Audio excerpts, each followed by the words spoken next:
Malam ini saya bakal bahas beberapa.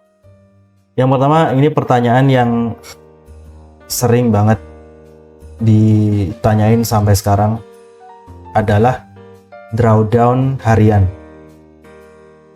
Misalnya ini grafik, saya contohin biru itu balance, kuning itu daily drawdown, dan merah itu maksimal drawdown. Yang merah tetap 90.000, 10% dari 100.000. Terus yang daily drawdown itu berubah setiap hari, menyesuaikan balance. Jadi dalam satu hari ketika kita trading kan balance-nya berubah-ubah, ada kadang naik kadang turun. Itu nggak berpengaruh sama daily drawdown. Daily drawdownnya tetap di 95.000 karena balance awal hari itu 100.000, jadi 5% dari balance awal.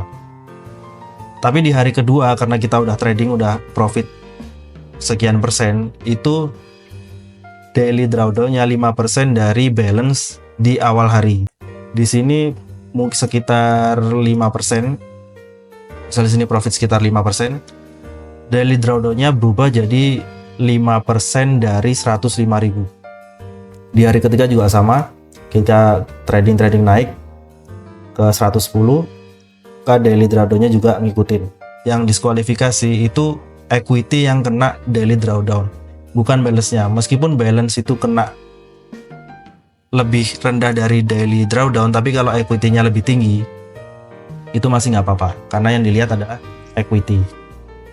Gitu juga kalau misalnya tradingnya nginep, jadi misal awalnya di 100.000, open posisi, loot besar, terus dalam beberapa hari itu equity-nya naik. Selama akun itu belum di close, misal ini udah sampai 200.000, selama posisinya belum di close, itu daily drawdown masih sesuai balance. Dari sini masih sesuai balance 100.000.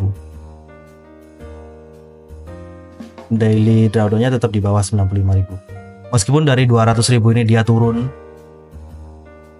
selama nggak nyentuh daily drawdown, itu nggak apa-apa. Meskipun dia turun dari 200.000 balik ke 100.000, selama dia nggak nyentuh daily drawdown nggak apa-apa. Tapi kalau misalnya dari 200.000 ini sempat di close posisi, balance-nya berubah jadi 200.000, maka daily drawdown-nya jadi 5% dari 200.000, sekitar 10.000, 190.000. Daily drawdown jadi di sini. Ketika floating minus terus nyentuh di bawah 190, otomatis diskualifikasi. Ini juga trik yang dipakai juara-juara dunia di kompetisi yang sama. Kenapa mereka bisa profit ribuan persen? Karena posisinya nggak di close. Mungkin dalam hari itu balance-nya tetap 100.000 dan profit banyak, tapi nggak di close. Dan open posisi lagi. Selama posisinya nggak di close, itu daily drawdown tetap di 95.000. Jadi triknya gitu. Oke, semoga bisa dipahami tentang daily drawdown. Kalau teman-teman ada yang kena diskualifikasi karena daily drawdown, kalau diskualifikasinya kena maksimum, itu ya wajar, karena maksimum kan yang dibolehin selama kompetisi. Tapi kalau karena daily drawdown, itu menurut saya sayang aja, karena masih ada kesempatan, ada peluang sebenarnya kita bisa comeback, bisa balik profit lagi. Tapi karena sempat floating, jadi diskualifikasi sebelum waktunya. Ada target profit dan drawdown. Ini bakal saya kasih tips, karena kita nggak ada drawdown harian, nggak ada drawdown 5%, maka buat mencapai 20% ini lebih longgar. Jadi gini, ketika teman-teman mulai di 100.000 dengan maksimal drawdown 10% dan targetnya 20%, maka teman-teman bakal dapat perbandingan rasio risk and rewardnya dari drawdown total ke drawdown target adalah 1:2. Coba kalau teman-teman dipisah-pisah. Jadi mungkin kalau teman-teman dari akun 100.000 targetnya adalah profit 5% dulu, maka perbandingan dari kedua ini adalah 2:1. Dan ketika udah di 5%, jarak total ke drawdown 10% dan target 20% itu jadi 1:1. Tapi kalau teman-teman coba dari 5% ini fokusnya ke 10%, maka rasio resikonya bakal jadi 15 banding 5, jadi 3 banding 1. Ketika udah sampai 10% tanpa drawdown harian, balik lagi 2 banding 1.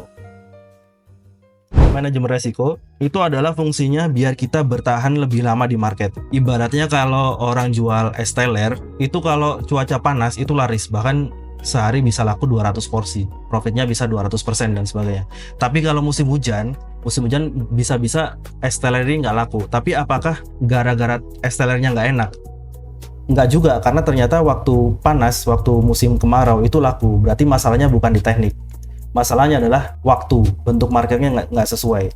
Dan fungsinya manajemen resiko adalah gimana tukang es teler ini mereka bisa bertahan di musim hujan sampai balik lagi musim kemarau tanpa bangkrut. Kan nggak mungkin dong kita profit banyak terus musim hujan langsung bangkrut. Buktinya kita juga ketemu penjual-penjual es teler yang bertahan bertahun-tahun. Kalau di forex itu kaitannya sama ketahanan modal. Ketahanan modal adalah berapa resiko yang kita ambil dalam satu kali trade atau per hari. Saya lebih suka per hari. Jadi ketahanan modal itu berapa resiko kita per trade. Apakah 10% per trade, apakah 1% per trade, apakah 0,1% per trade, atau 0,01% per trade. Semakin ke bawah, semakin bagus. Dan ini kalau misal kita punya dana 100%, terus resiko per trade-nya itu 10%, maka kita cuma bisa bertahan 10 kali trade. Kalau loss semua baru MC. Kalau 1% kita bisa bertahan 100 kali trade. Kalau 0,1 kita bisa bertahan 1000. Ini 10.000 dan seterusnya. Semakin kecil semakin bagus.